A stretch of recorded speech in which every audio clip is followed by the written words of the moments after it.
celebration, but I do want to say just how ecstatic I am about Kansas City's choice tonight. We have faced strong headwinds over the past year. Pandemics, protests, so many issues that have been an important impact to Kansas City. And Kansas Citians again have voted to, once again, to support our city, to support their leaders, and to support a strong future for Kansas City and the region. I first of all want to start by thanking the people of Kansas City, who time and time again, in 2011, in 2016, now in 2021, have said how important the earnings tax is for our future. I want to thank all those who were involved in the campaign, across different sides politically, who said that this is vital for us to make sure that we have a city that can be competitive in the future. And I want to thank my fellow leaders, those who work with me in the mayor's office, those who are on the city council, and so many more, who have said at a time when we're facing such strong headwinds, let's stand together to make sure we deliver basic services. Let's stand together to make sure that we are ensuring public safety. And more than anything, let's stand together to make sure that we're not just looking at today, but we're looking at the future for a strong and a positive Kansas City. What I have to say is that I'm ecstatic. I'm not surprised, but I'm still ecstatic. Kansas Citians know just how important this is. But there's another thing, two really important things that I call on from here. The first of which is that I ask our friends in Jefferson City and the state capitol to make sure that we don't have to continue to have these expensive elections time and time again. Over the past decade, the people of Kansas City have spent millions to have an election which time and again we have passed by 75% or more. The people of Kansas City support our local governance approaches. We support our local earnings tax, and we support being able to say how we can run our city for the best interest for the future of Kansas City. So please, we ask before the end of this legislative session, let's have a legislative fix that ensures that we don't need to come back in a few more years, do this all again, make everybody vote again, make everybody go through the effort, spend millions more when we have so many other important things that we need to look out for.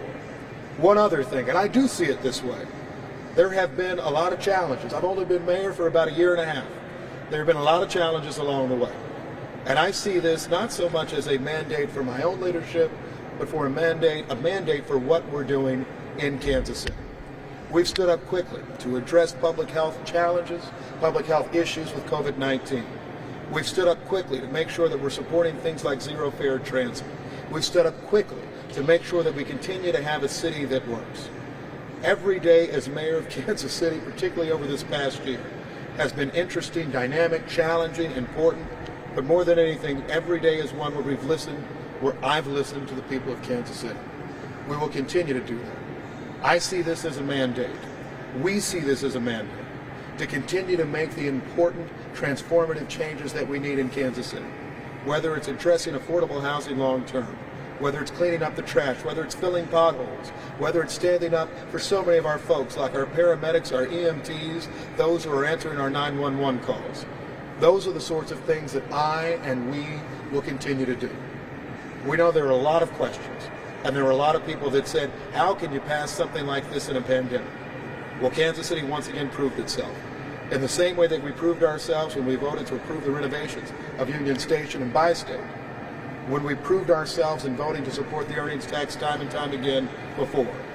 Now we prove ourselves once more. We have disagreements, we have work, but we all believe in Kansas City. I look forward to our next 2.5 years and making sure we continue to make fundamental, transformative, and important vital changes to continue to make this our greatest city in the country. I want to say thank you to Kansas Citians.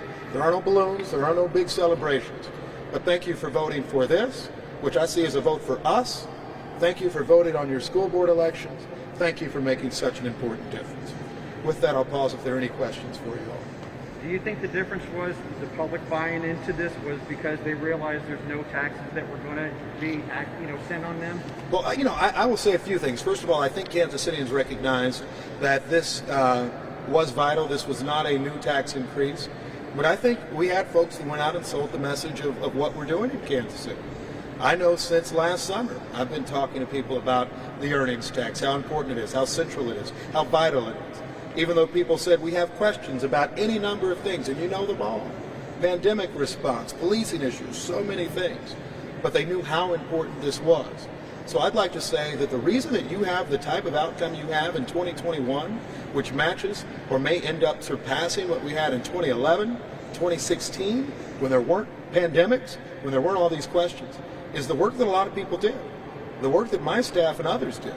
I want to give a shout out to two people you don't hear a lot, Melissa Haslett, Nick Bilderbrath, my chief of staff, John Stamp, so many others, the entire city council of Kansas City, who said, no, we're not going to be scared of sharing our message this year. We're not going to be scared that in a year after a presidential election, after a pandemic, with so many issues, where we're honest with the people of Kansas City. And that, to me, is the most important part. We didn't shy away from our challenges. Today I was talking to folks who are experiencing homelessness. There are a lot of people who see things on different sides. What everybody said is we need the resources to address our problems and challenges.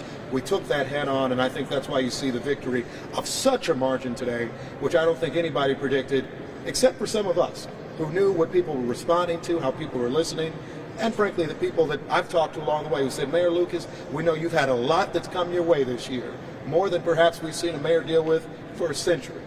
But we recognize that we are going to make a difference on a positive future for Kansas City. And I think that's what the electoral outcome said today. At 77%, do you think that's the message that Jeff City's going to hear this time? You know, that's a message I plan to share in Jefferson City. I was in Jefferson City last week. You know, I talked to some folks and said, I think you're going to see Kansas Citians loud and clear once again say how important the earnings tax is. I think you're going to hear Kansas Citians once again say that we support our local leaders. And that's what happened today. So I would think that after you've had 3 straight times of election outcomes with 75% totals or above, it's time for us to have that self-determination. And it's time for us to say we don't need to keep coming back for election time and time again. If Kansas Citians wanted to ever remove the earnings tax, we can have our own local issue. But for now, let's say Jefferson City, we don't need you to force us into it. We don't need you to force us to continue to have these referendums, because once again, public safety, public health, so many other people have said this is vital and important for us. And you don't get 75% or above 3 times in a row. You don't get 77%. You don't almost break a record in what our voter outcome is. This is higher in some ways than what we've had in a lot of other issues, airports, so many other things. You don't get that outcome during a pandemic, during this sort of challenge, except for people saying, we believe in our leaders, we believe in our city, we believe in our region. And that's what Kansas Citians once again said today. And so I would think that's a message that should be heard in Jefferson City. It's one that we're going to start sharing as soon as I'm done talking to all of you. Okay? All right. And then I also want to say a few other things. There are a lot of good folks who will be serving on school boards. We look forward to working with all of them. I know there are important elections and bond issues in Kansas City public throughout a number of districts in our region. We'll work with that. I'm also excited. I got a chance to campaign personally twice in the last 3 weeks or so in the city of St. Louis. There will be a new mayor of St. Louis. Her name is Tashara Jones, the first black woman to serve as a mayor of St. Louis City. That is incredibly exciting. We look forward to, back to your point on Jefferson City, of pushing an urban agenda which looks to make a difference and looks for recognition. We shouldn't have to fight for COVID vaccines. We shouldn't have to fight for so many things relating to public safety and public health. I look forward to working with the city of St. Louis, Mayor-elect Tashara Jones, and so many others to see that we're making positive differences long-term for all of us who live in metropolitan areas here in the state of Missouri. And so I'm thrilled about it. It's a great night, even if it's a little quiet night behind me. We've got more work to do. I'll be back doing all of our work, whether it be addressing homelessness, public safety, anything under the sun tomorrow. But we're excited for now. So with that, I say thank you. Thank you.